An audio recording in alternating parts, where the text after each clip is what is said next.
दोस्तों, आपने अक्सर सुना होगा कि मर्द को दर्द नहीं होता या फिर शेर कभी रोते नहीं हैं। लेकिन अगर मैं आपसे कहूं कि कल रात रायपुर के मैदान पर एक ऐसा मंजर देखने को मिला जिसने इस कहावत को गलत साबित कर दिया, तो क्या आप यकीन करेंगे? जब कोई खिलाड़ी 32 गेंदों में 76 रन की आतिशी पारी खेलता है तो उसके चेहरे पर मुस्कान होनी चाहिए, गर्व होना चाहिए। लेकिन कल जब मैन ऑफ द मैच का अवार्ड लेने के लिए ईशान किशन का नाम पुकारा गया तो उनकी आंखों में आंसू थे। वो रो पड़े। आखिर ऐसा क्या दर्द था जो इतनी शानदार जीत के बाद भी छलक आया? आज के वीडियो में हम उसी दर्द और उस दिल को छू लेने वाले बयान की बात करेंगे जिसने पूरे हिंदुस्तान को भावुक कर दिया है। दोस्तों, हम बात कर रहे हैं भारत और न्यूजीलैंड के बीच खेले गए उस रोंगटे खड़े कर देने वाले दूसरे T20 मैच की। वैसे तो आपने स्कोर कार्ड देख लिया होगा, हाइलाइट्स भी देख ली होंगी, आपको पता है कि भारत जीत गया है। लेकिन स्कोर कार्ड आपको ये नहीं बताता कि उस जीत के पीछे, उस 76 रन की पारी के पीछे एक इंसान की कितनी रातों की नींद हराम हुई थी। स्कोर कार्ड आपको ये नहीं बताता कि जब पूरी दुनिया आपको भूली बैठी हो तो खुद को याद दिलाना कितना मुश्किल होता है कि मैं अभी खत्म नहीं हुआ हूं। आज मैं आपको उस मैच की वो कहानी सुनाने वाला हूं जो कैमरों ने कैद तो की, लेकिन शायद आपने महसूस नहीं की। दोस्तों, रायपुर का शहीद वीर नारायण सिंह स्टेडियम खचाखच भरा हुआ था। हर तरफ शोर था, लेकिन ईशान किशन के दिमाग में शायद एक अलग ही सन्नाटा था। ये मैच उनके लिए सिर्फ एक मैच नहीं था, बल्कि अस्तित्व की लड़ाई थी। टीम से अंदर बाहर होना, कभी ओपनिंग करना तो कभी मिडिल ऑन ऑर्डर में धकेले जाना और फिर बिना किसी गलती के टीम से ड्रॉप हो जाना, ये सब कुछ उनके जहन में चल रहा था। और कल जब उन्हें मौका मिला तो वो सिर्फ न्यूजीलैंड के गेंदबाजों से नहीं लड़ रहे थे, वो अपनी किस्मत और अपने आलोचकों से लड़ रहे थे। दोस्तों, चलिए थोड़ा पीछे चलते हैं। मैच शुरू होने से पहले का माहौल देखिए। भारत को जीत के लिए 209 रन चाहिए थे। ये कोई छोटा मोटा लक्ष्य नहीं था, ये एक पहाड़ जैसा स्कोर था। और जब आप इतने बड़े स्कोर का पीछा करते हैं तो सबसे ज्यादा दबाव ओपनर्स पर होता है। लेकिन भारत की शुरुआत कैसी रही? बेहद खराब। संजू सैमसन आए और चले गए। अभिषेक शर्मा तो खाता भी नहीं खोल पाए। स्कोर बोर्ड पर लिखा था 6 रन पर 2 विकेट। आप कल्पना कीजिए उस ड्रेसिंग रूम के माहौल की। सन्नाटा ऐसा कि सुई गिरने की आवाज भी सुनाई दे। दोस्तों, उस वक्त क्रीज पर ईशान किशन खड़े थे। उनके सामने दुनिया के बेहतरीन गेंदबाज थे और ऊपर से 200 से ज्यादा का लक्ष्य। आमतौर पर ऐसी स्थिति में किसी भी बल्लेबाज के हाथ पांव फूल जाते हैं।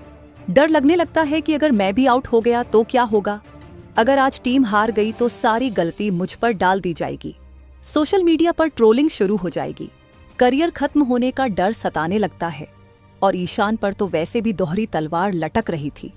वो जानते थे कि शुभमन गिल और यशस्वी जायसवाल जैसे खिलाड़ी कतार में खड़े हैं। अगर आज वो फेल होते तो शायद ये उनका आखिरी मौका होता। दोस्तों, इतना दबाव किसी भी इंसान को तोड़ सकता है। मैदान पर मौजूद हजारों दर्शक शांत हो चुके थे। उन्हें लग रहा था कि मैच गया। टीवी देख रहे करोड़ों फैंस ने टीवी बंद करने का मन बना लिया था। सबको लगा कि आज तो भारत की शर्मनाक हार पक्की है। न्यूजीलैंड के खिलाड़ी जश्न मना रहे थे, स्लेजिंग कर रहे थे, आंखों में आंखें डालकर डरा रहे थे। लेकिन उन्हें क्या पता था कि आज वो जिस इंसान को डराने की कोशिश कर रहे हैं वो अपने अंदर एक ज्वालामुखी लेकर मैदान पर उतरा है।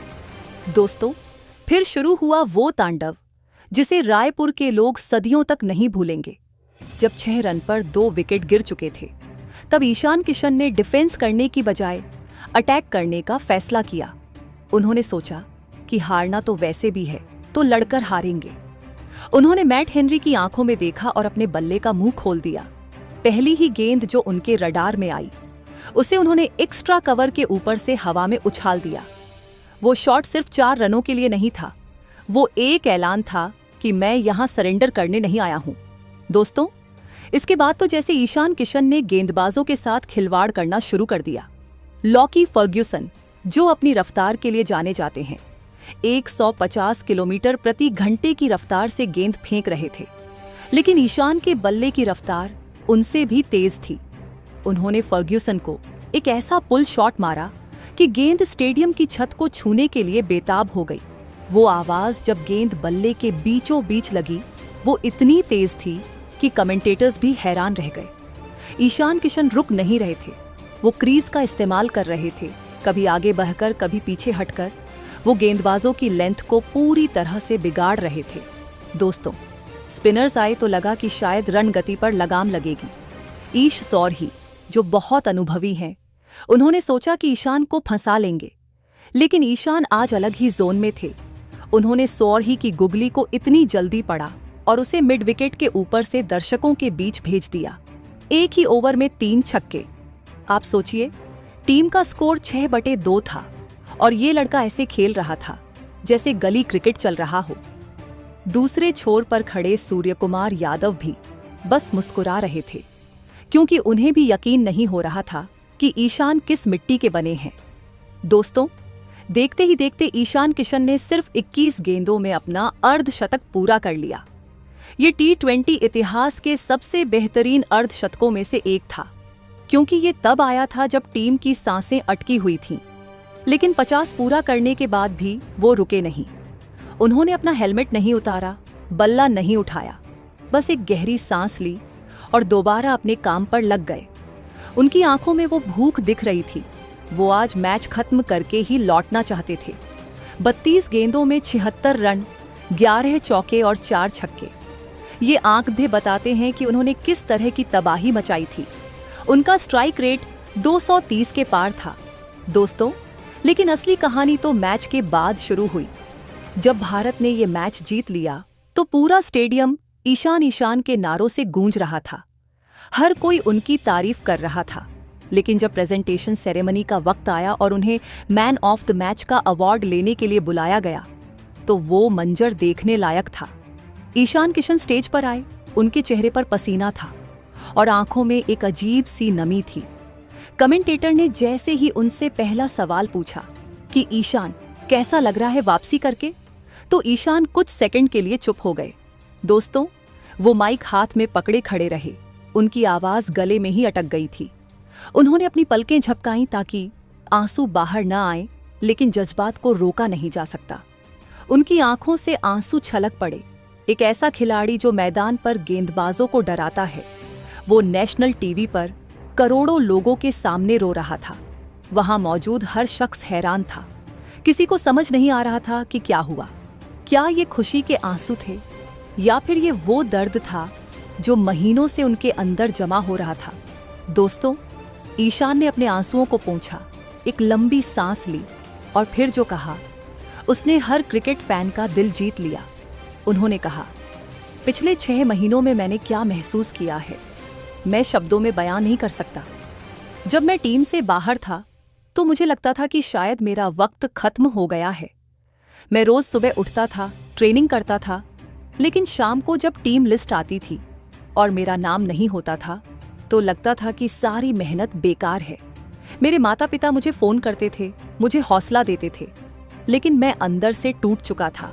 दोस्तों, उन्होंने आगे कहा, आज जब मैं बैटिंग करने आया तो 6 रन पर 2 विकेट गिर चुके थे। मुझे मेरे कोच की एक बात याद आई। उन्होंने कहा था कि असली हीरो वो नहीं जो आसान परिस्थितियों में रन बनाए, असली हीरो वो है जो तूफान में दिया जलाए। आज मैंने बस वही करने की कोशिश की। ये 76 रन सिर्फ रन नहीं है, ये मेरे उन सभी आलोचकों को जवाब है जिन्होंने कहा था कि ईशान किशन अब खत्म हो चुका है। ये आंसू दुख के नहीं हैं, ये इस बात का सबूत है कि अगर आप हार नहीं मानते तो भगवान भी आपको जीतने से नहीं रोक सकता। दोस्तों, ईशान किशन का ये बयान सुनकर वहां मौजूद हर्षा भोगले भी कुछ पल के लिए शांत हो गए। स्टेडियम में बैठे हजारों लोग खड़े होकर तालियां बजाने लगे। ये तालियां सिर्फ उनकी बैटिंग के लिए नहीं थीं, बल्कि उनकी हिम्मत, उनके जज्बे और उनकी ईमानदारी के लिए थी। आज के जमाने में जहां खिलाड़ी पीआर रटे रटाए जवाब देते हैं, वहां ईशान ने अपना दिल खोलकर रख दिया। उन्होंने अपनी कमजोरी को स्वीकार किया, अपने दर्द को दुनिया के सामने रखा, और यही बात उन्हें एक महान खिलाड़ी बनाती है। दोस्तों, ईशान की ये पारी और उनका ये बयान हमें एक बहुत बड़ी सीख देता है। जिंदगी में कई बार ऐसा होता है जब हमें लगता है कि सब कुछ खत्म हो गया है। हम मेहनत करते हैं लेकिन रिजल्ट नहीं मिलता। लोग हमारा मजाक उड़ाते हैं, हमें कम आंकते हैं, हमें लगता है कि अब छोड़ देना चाहिए। लेकिन ईशान किशन ने साबित कर दिया कि अंधेरा चाहे कितना भी गहरा क्यों ना हो, सूरज निकलना नहीं भूलता। बस आपको डटे रहना होता है, आपको खुद पर विश्वास रखना होता है जब पूरी दुनिया आप पर शक कर रही हो। दोस्तों, इस मैच ने सिर्फ सीरीज का रुख नहीं बदला, बल्कि इसने ईशान किशन के करियर को एक नई दिशा दी है। अब चयनकर्ताओं के लिए उन्हें नजरअंदाज करना नामुमकिन होगा। उन्होंने दिखा दिया है कि जब टीम मुश्किल में होती है तो वो दीवार बनकर खड़े हो सकते हैं और तलवार बनकर काट भी सकते हैं। ये न्यू इंडिया का वो दौर है जहां खिलाड़ी अपने दम पर अपनी जगह बनाते हैं। दोस्तों, ईशान के वो आंसू हमें हमेशा याद रहेंगे। वो आंसू हमें याद दिलाते रहेंगे कि सफलता मुफ्त में नहीं मिलती, उसके लिए कीमत चुकानी पड़ती है, उसके लिए रातों को जागना पड़ता है, अपने डर से लड़ना पड़ता है। आज ईशान किशन ने न सिर्फ मैच जीता, बल्कि उन्होंने 140 करोड़ हिंदुस्तानियों का दिल भी जीत लिया। और यकीन मानिए, दिल जीतना मैच जीतने से कहीं ज्यादा बड़ा काम होता है। अगर ईशान किशन की इस बात ने आपके दिल को भी छू लिया है तो चैनल को अभी सब्सक्राइब करें, क्योंकि ऐसी कहानियां आपको और कहीं नहीं मिलेंगी।